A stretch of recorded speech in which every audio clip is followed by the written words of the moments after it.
Hi there, this is RLF of DSNM Productions.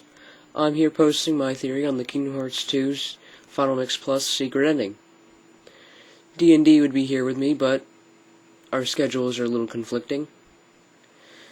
Anyways, first, some names. Okay, the old man will be known as the Bald Man, right there. His companion will be known as the Dark Soldier. The Short Knight will be known as Ven. The Tall Knight will be known as Terra. And the other knight will be known as Aqua. Okay, the first thing about my theory is that the entire secret ending happens some 15 years in the past from the end of Kingdom Hearts 2. This is the end of the Keyblade War, and this is the final fight between the opposing sides. Also, I do think that this video happened after the one in Kingdom Hearts 2, the normal game. They just stored the Keyblades away like Sora, Riku, and Mickey do when they're not using their Keyblades. Now on to one of the actual theories. This theory is that Ven is actually the Xehanort from the game. I have a little bit of evidence supporting this. They're about the same height from this picture I have. This picture, which isn't actually mine, it's someone off of KH2FM, shows that Terra is at least 2 feet taller than Xehanort, so Ven would be about Xehanort's height. Ven is also the only knight whose whereabouts aren't known in Kingdom Hearts 2. Aqua is in Xemnas' room of sleep, or at least her armor, and Terra is in Disney Castle, just sitting there in that dark portal. So Ven could actually be Xehanort because of the fact that he was found a few years ago by Ansem, according to the Ansem reports, which happened about 9 years ago, according to Kingdom Hearts 1. This is also reinforced by the scene between Zexion and Xigbar, where Xigbar talks about Xemnas' secret.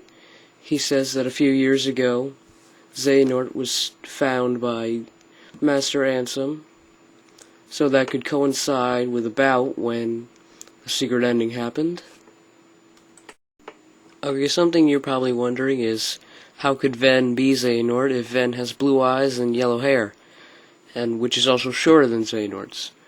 Well, that could be because of post-traumatic stress syndrome. After the war, Xehanort could have, let his hair grown out and it had turned white because of the freezing thing, and his eyes changed color because of the same thing. I've never heard of that happening, but who knows, it's just a game. Anything could happen. The reason why he looks like Terra could be because of the fact that Terra is Ven's father and Aqua is Ven's mother, which is actually what I believe. The reason I think this is because Aqua is very motherly to Ven when she catches him as he falls down, and because of the fact that Terra seems protective of him when he holds him back in the beginning of the movie. A reason why he could have called himself Xehanort when Master Ansem unfroze him was because of the fact that there's a character named Master Xehanort whose name appears on a picture of Terra, and that could have been the only name he could think of because he lost his memories when he got frozen, which is actually coming up like a few scenes. One of my crazier theories about Ven or Xehanort is that he's actually Sora's father.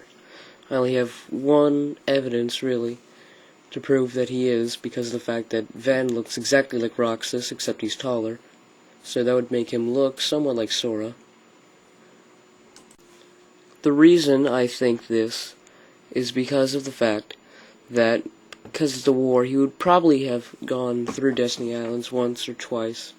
He could have met Sora's mother, and he could have gotten her pregnant with Sora. That's why I think it's 15 years in the past.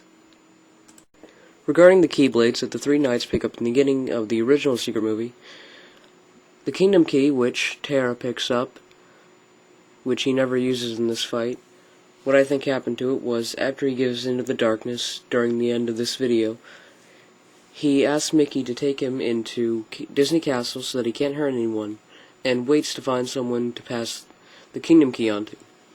He picks Riku from the opening speech he has with Sora because of the fact that Kairi went there after Xehanort sent her there.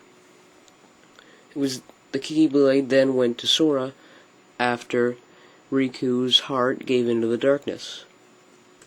Mickey's Keyblade, which Aqua picks up, she either gave it to Mickey or sent it back to the realm of darkness after this fight because of the fact that her armor in the scene with Xemnas doesn't have the Keyblade with her.